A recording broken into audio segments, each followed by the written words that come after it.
Welcome to the Throga channel. Good morning, Johnny. How are you today? Morning, friend. I'm good. How are you doing? I'm swell. That's great. I thought so.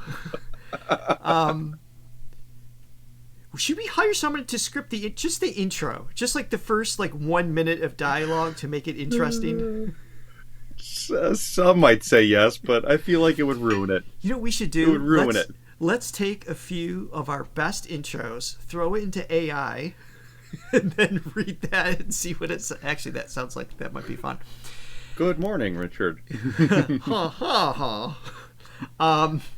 That's what AI sounds like in my head. That's what AI sounds like, apparently. That is not why we're here. Oh my god. Today we are here to check out Diana Ankudinova. It has been way too long. Oh, way too long. We did a reaction Wednesday, and then it got blocked, and then we had all the copyright issues, and it wasn't shown in Russia, which is kind of a big deal because she's, that's where a huge part of her fan base is in Russia. So it was just kind of we've had to jump through some red tape, but we think we got it down. Is she Russian, or is her fan base Russian?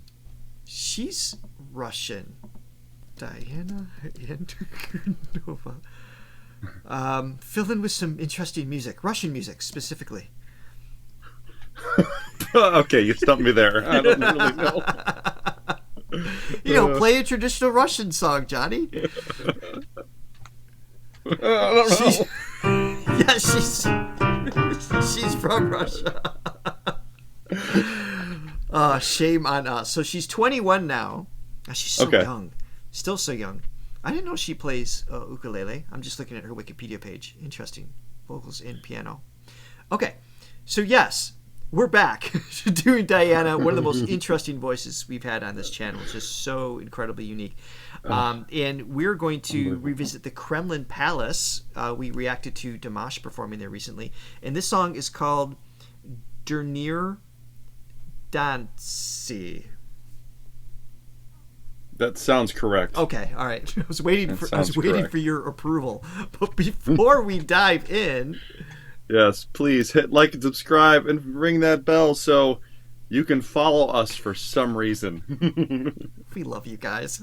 Also, be sure to check out the link below where you can click on a link to buy us a coffee, help support the page so we can continue to grow, even become a silver, gold, or diamond Thronely member for added perks, and check out Throga.com to learn more about your voice with the 7 dimensions of singing and our online vocal courses. Yeah. All right, let's dive in. Can't wait. All right. Looking forward to this one. Let's do it. Here we go. Еще раз добрый вечер. Я хотел бы 5 years ago, so she'd be like 16-ish. Okay. At this point. And I've got, can you read the closed captions? They're Yeah. Here. I want to make sure you can read it. Okay, here we go. Yep. сказать спасибо огромное за внимание к нашему проекту. Ну, а на самом деле я должен представить человека, который выйдет на эту сцену. О ней, конечно, можно было говорить, что эта девочка с очень непростой судьбой. Но мне кажется, что все осталось в прошлом, потому что проект «Ты супер», так уж получилось, разделил ее жизнь на до и после. И теперь у этой замечательной артистки, у этой потрясающей звезды, я бы даже так сказал, совсем другая жизнь. У нее есть любящая семья, исполнилась ее мечта, она хотела жить и учиться в Москве, она будет учиться в Москве, что самое главное, жить в своей собственной квартире, потому что вот буквально мы решили все формальности, и теперь ключи в ее руках от квартиры в Москве. Спасибо огромное всем, кто поучаствовал в этом. Cool. Спасибо фонду Игоря Крутого. Игорь! И поэтому о ней можно много говорить, но лучше один раз услышать. Замечательная певица, собравшая миллионы просмотров в интернете. У нее масса фанатов. Встречайте на этой сцене Диана Анкудинова. Say it right.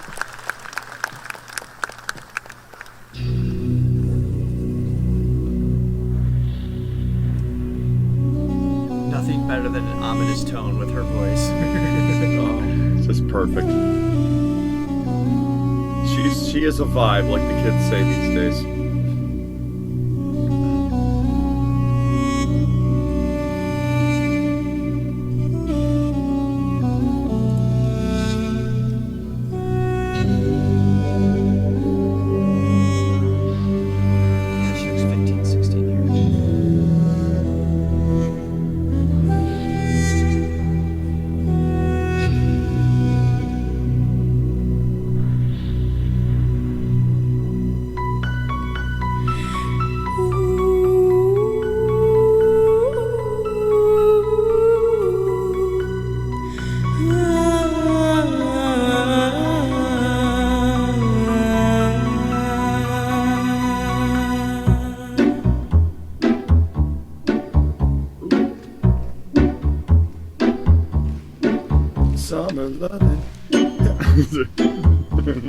Sorry.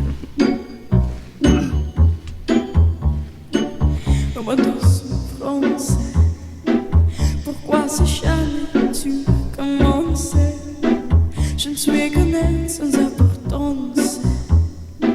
Samedi je suis un peu par rouge d'un dos d'un métro, une dernière danse pour oublier ma peine immense.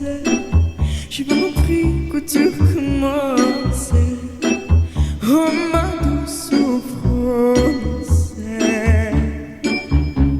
je connais le ciel, les jours, la nuit. Je danse avec toi la pluie. Un peu d'amour auprès du bien de je danse, danse, danse, danse, danse, danse, danse. Et dans le bruit, je cours, j'ai peur. Et c'est ma tour, mais de là dont tu parais, je m'abandonne et je me vol, que d'espérance. Let me pause it right there. It's interesting because, like, you're referencing Grease, right? That opening thing, because it has like that waltz, like feel good thing, but lyrically. Not lyrically, yeah. And the tone of her voice, and just also the ominous tones behind that. It was a cool contrast. Feeling wise, I thought the same thing. It actually reminded me of Kian, someone I used to know. Kind of like put me in that kind of feel to it, with like the pizzicato parts and just like vibe wise. Oh, like, Kian? No, you're thinking of Gautier. Who? Yes, Gautier. Yes. Yeah. Even close to Kian. Not Kian, no. like, don't even look it up. It's like, where's he going with this? I'm going to let him go. It's way off base. But, oh my God, when she starts singing, it's a similar feeling that we get when we're listening to Zhou Shen, with that feeling of teleportation. It's just like she just takes you in just a different time and place with that. Just the overtones and the richness of her voice. It's an instrument unlike any other, and there's nobody on the planet that sounds like her. Nobody. Yeah. You know, and I tell that to my students all the time. There's only one of you, which is pretty amazing. But when you can pull out a voice out of a billion instantly, that's harder to find, right? Yeah. Such a cool sound. And I was just going to say her mannerisms too. I mean, the way her eyes are shifting, her connection to the song. She's 15, 16 here. And she's just owning the stage with her body language, not just her voice. It's crazy. And it catches me off guard every time I hear her voice. And I know it's coming, but I'm not prepared. And it's just like, wow. So she's good. She's like it's almost like it's not even a voice, it's like another instrument. It's just so different and beyond anything that we're used to hearing vocally. Absolutely speaking. Amazing. I was just looking up to see who wrote this one. It doesn't have, so I'm assuming the title translates to like One Last Dance, something like that. If you guys wait, I'm already on Wikipedia. Let me look it up. Since we don't, that's the problem with not having the live chat, because usually you guys can just like fill us in on a dime and we just move forward. So can't do that here. All right, it was written by. It's not Igor, is it? Well, they mentioned Igor, but no, that has nothing to do with this particular song, as far as I could tell. It's French. And okay, and then it was originally performed by Kaio, a band called Kaio. So now I'm asking you in the comments. Let us know if we're even close to the right information. Maybe that's what you were thinking when you brought up Keen. You were thinking actually Kaio. I was just it's a little easy ahead. Slip there. That's the beauty of these shows, is that you have to keep watching because you never know when it reconnects. Which it didn't. No. and it reconnects because we forced it to reconnect, yeah. Wow, it's just J'ai porté centro ma vine che brividi de sunset. Je rentre dans le ciel et j'ouvre la nuit. Je danse avec toi la pluie. Un peu d'amour, un peu d'oublier. Mais je danse. Et de l'oubli, j'ai bougé. Et si ma tour lumière de là, dans tout Paris, je m'abandonne et je m'envole, vol, vol, vol, vol, vol,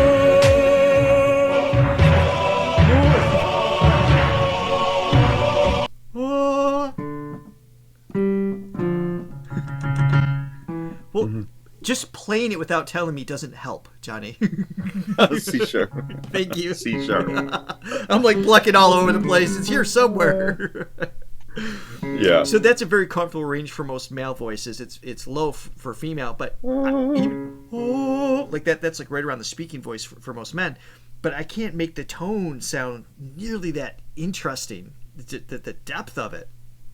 Yeah, she And makes it's it sound lower than it actually is. Yeah. Exactly. That's why I was curious to where it was. It just boggles my mind how this tone comes out of her. Like, and we talk about this all the time. Genetics and brain. Yeah. Yeah, like the brain is what's producing the sound essentially, but it's like More so, yeah. how? Like, how does it do that? How does it make a sound like that? That's just so. It just seems to. Yeah, Go and ahead. to answer your question, on a just a shallow level, is the fact that she can get down to the C sharp, and we've heard her go down a little bit lower than that in the past, implies that she has a larger larynx than most female instruments, if you will, right? So the thyroid cartilage is a little bit bigger, and therefore the fold's a little bit bigger. So that gives her access to the note, but that doesn't describe the tone that you're referring to. The tone has to do with the acoustical space above the larynx. Her larynx doesn't lift up at all. It just maximizes that space there and just cultivates it. And that is more brain. Like if her brain was in your body, you would sound more like her and vice versa. As weird as that is to think about. And there are genetic things at play. But yeah. But it just boggles my mind because I guess I just don't understand. Like, because it just feels like there's got to be some sort of manipulation, like with the throat. I mean, but how? Well, it's all muscle there. It's all pharyngeal muscle. Yeah. So she just expands in such a way, and I think her life experience, as dark and unfortunate as it was, made an impact in just how she mimics sounds and works with her voice. It's just crazy. It's so fascinating. Cool. So fascinating.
So yeah, just going back to what I was saying, like there's Diana Ankudinova.